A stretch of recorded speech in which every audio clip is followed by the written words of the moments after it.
Here's a little bit of help with the concept builder. So there will be two parts. The first one's a little bit quicker. The second one has a lot of questions. As you can see, I just duplicated them, but the one on the right is the second. So the first part is just identifying where the two boats will be. So if you read the question carefully, you'll see that one boat, it says right here, is at the highest point, which we call the peak or the crest. So it looks like that's all good right there. And then the other one is at the lowest point, which is a valley or trough. So that one's all good too. But then the thing you have to be careful about, mine's real easy, but it says no wave crests are in between them. So there could be a scenario where maybe if there's one wave crest between them, this boat wouldn't be there and it would actually be right here, because then you can see one wave crest is between them. If there is no wave crest, then it's really simple. This is it, and that one's all good. So the next part over here, here's where you're going to have to know your vocab, do a little bit of math, and pay attention to the small details. So I'm going to go in order, at least reading left to right. The first thing they asked me for is wavelength. So right now, I just want to kind of visualize what is a wavelength. If I start at a peak right here, a wavelength would be when I return to the next peak. So this right here, end to end, is a wavelength. What you'll notice is the boat's separation, horizontally at least, it's not even a full wavelength. So right now I want to think of fractions. These boats are separated by a half of a wavelength. All right, so from here to here is only half.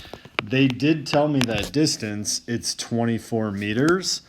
So if their separation right now is only half of a wavelength and I want to know the full wavelength, peak to peak or crest to crest, I would double that.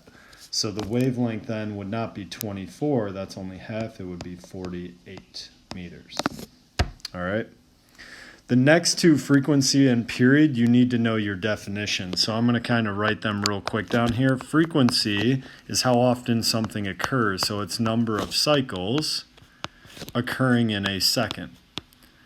So if I'm mindful of that, what they're telling me right here is it's completing 4 cycles, which makes me think about frequency, but I've got to be cautious. This is happening in 12 seconds.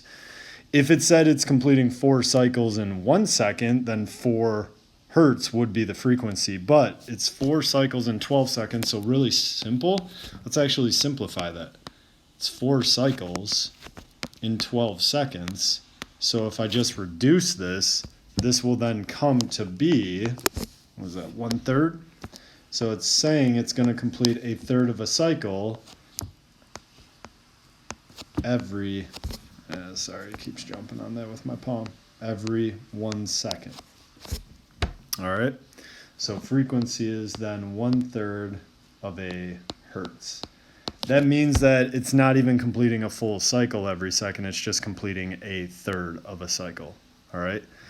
The next part, period, same thing. I'm going to think of the definition. Period is not cycles, it's actually how much time.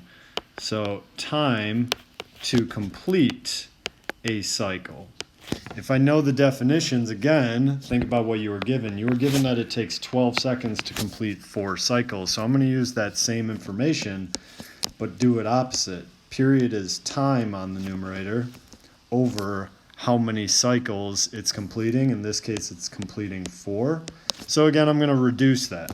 And this will then tell me that it's going to take 3 seconds to complete 1 cycle. All right. What you might notice with this is it's actually the inverse of frequency. Their definitions right here, if you look at the fraction, they are the inverse of one another. Cycle is in the numerator for one, denominator for the other. Time is in the numerator for one, denominator for the other.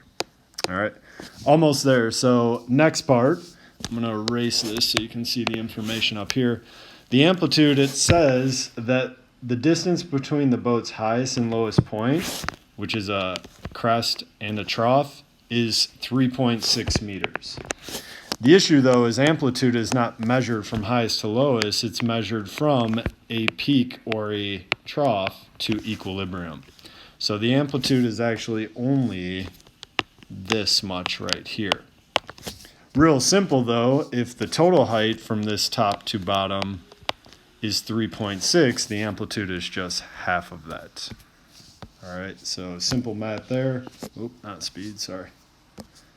Amplitude is then 1.8 meters. And the last part then is speed. Well, watch this little trick. We've learned day one in physics. This is old school stuff. Speed can just be distance divided by time. When talking about waves, though, we don't really always say distance and time. We say things like wavelength is a distance for one cycle, and period is the time that then relates to one cycle. So this is a way to solve for speed if given the wavelength and the period, which I do have. Another way is, what I said a moment ago is actually frequency and period have an inverse relationship. So if you kind of look at this relationship right here equal to frequency, that's what this is in the denominator. Ignoring the wavelength, it's 1 over the period. So another way to actually write this equation is to replace 1 over the period with just frequency. And speed can also be solved by taking frequency times the wavelength. So there's a variety of ways. This last one, which I'll write out on its own, this is the most common one you'll see if I tell you the frequency of a wave and the wavelength. So that being said, the wavelength is 48. The frequency is 1/3, so 48 divided by 1/3, I think it's 16 real quick off the top of my head. I hope I didn't screw that up right now. But 16 meters per second. You could have also done it by taking the wavelength divided by the period. So 48 divided by 3, it's the same thing, of course. It should give us 16 again. All right. So the problems will all be similar to this. You might get little twists with them, but should be no problem if you follow along with this tutorial, okay? Good luck, everybody. Make sure you submit it for your points, and that'll also be your attendance for the day, okay?